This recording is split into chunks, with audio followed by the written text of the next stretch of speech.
This podcast was written and created by Avi Melamed, Middle East intelligence analyst and founder of the Inside the Middle East Institute.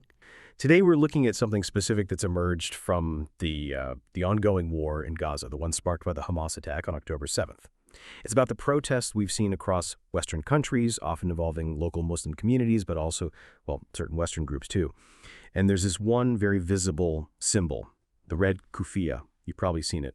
Often worn, it seems, in direct imitation of the Hamas spokesperson Abu Ubaidah, who always appears with his face covered by it. Now, okay, Westerners wearing the kufiyah for Palestinian solidarity isn't new. That's been happening for decades. But since October 7th, something's changed. That same act, it's causing friction, even anger, in parts of the Arab world. So that's our deep dive today. The big question is, why? Why this shift now? It's a really fascinating point, and it touches on something fundamental about symbols, especially cultural ones. They have layers, so many layers of meaning. And when you take them out of their original context or use them in ways that weren't intended, that meaning can get twisted. It leads to, well, profound misunderstandings. Yeah, it's easy to just see the symbol and react emotionally, isn't it? But digging into the why behind these new reactions, that's where it gets interesting. To really understand this shift, maybe we should look back a bit and how the symbol has been used before in the West. I'm thinking of that documentary from 2013, In the Darkroom, about Magdalena Komp, Carlos the Jackal's wife. There's that really striking scene. Her daughter, Rosa, meets Bassam Abu Sharif, who used to advise Yasser Arafat, and he tells her the Palestinian story, and then he takes out a kufiyah, he wraps it around her shoulders, very solemnly. And the camera just stays on her face. You see the awe, the emotion. It's like a knighting ceremony almost. Yeah. The story is told, the symbol is given, and bam, there's this deep emotional connection to the cause. It makes a political symbol intensely personal. Exactly. And that emotional core, you see that same kind of thing today with young Westerners at these protests. It's often driven by similar things, looking for identity, for solidarity, maybe the sense of mission, purpose. Right. A feeling of belonging to something bigger. Yes. But that's really where the comparison starts to break down, and we get to the why of this current friction. Because that red kufiyah, well, in Arabic, it's more properly called the Shama, and the values traditionally tied to it, they're about honor, loyalty, nobility, integrity. Really strong, positive concepts. Okay, honor, loyalty, nobility. Exactly. So here's the crux of the cultural disconnect we're seeing now. For many Muslims, what happened on October 7th, the specific actions taken by Hamas, they see it as a profound disgrace. A disgrace not just to those traditional values embodied in the Shema, but also to the core principles of Islam itself. That's a really significant point. And it's not just a fringe view, is it? Yeah. We found sources showing this quite clearly, like King Abdullah II of Jordan. He was very direct, wasn't he? He said, no Muslim accepts what happened on October 7th. And we need to remember, the red shamag is huge in Jordan. It's a major national symbol, deeply tied to their pride, the royal family's heritage.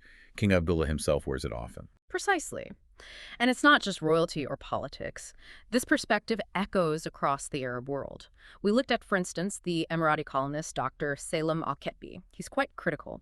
He argues that Hamas claims to uphold Islamic principles, but their actions, deliberately targeting civilians, kidnapping them, holding hostages, actually contradict those principles. So he sees a direct conflict there. Yes.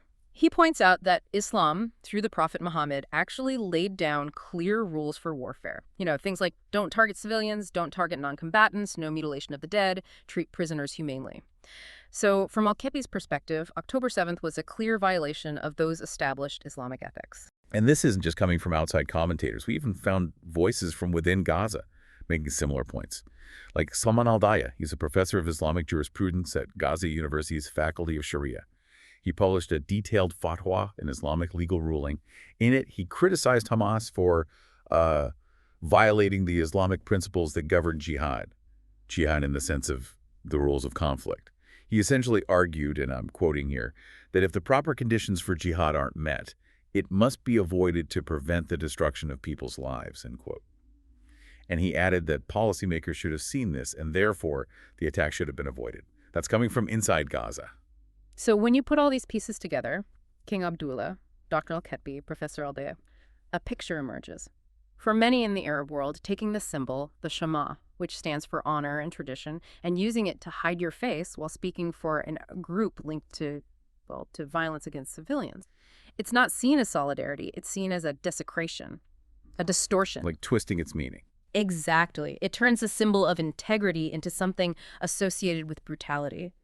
And then seeing Abu Ubaida's image, masked by the Shema, adopted by protesters in the West, that just compounds the issue. It highlights this deep cultural gap. A gap that many Western protesters, probably acting with the best intentions, seem completely unaware of.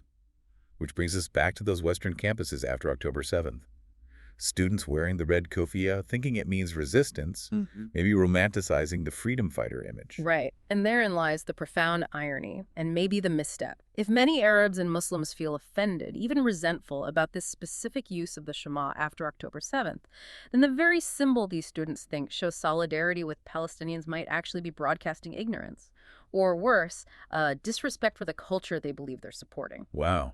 That's quite a disconnect. It really makes you question, doesn't it? How do you ensure your intended message of support actually lands the way you hope? So, thinking about all this, what does it mean for you, the listener, when you see these symbols now, maybe online or in protests? Well, I think what we've unpacked today really shows those hidden layers, doesn't it? The deep cultural meanings packed into symbols that we might not see at first glance. And understanding that can completely change how we perceive things and the actual impact of symbolic actions. Yeah, and maybe it leaves us with a final thought to chew on. In this world where movements and symbols cross borders so easily, how do we make sure our expressions of solidarity, our symbolic acts, are genuinely understood and, crucially, honored by the people we actually intend to support, rather than, accidentally causing offense or just adding to the confusion? It's definitely a reminder about the responsibility that comes with using symbols. And maybe about the need for continuous learning, for truly informed understanding. It's an ongoing journey. This podcast is made possible by supporters like you. ITME is an independent, nonprofit institute committed to apolitical, intelligence-based Middle East education. To learn more or to support our work, visit our website www.insidethemiddle-east.com.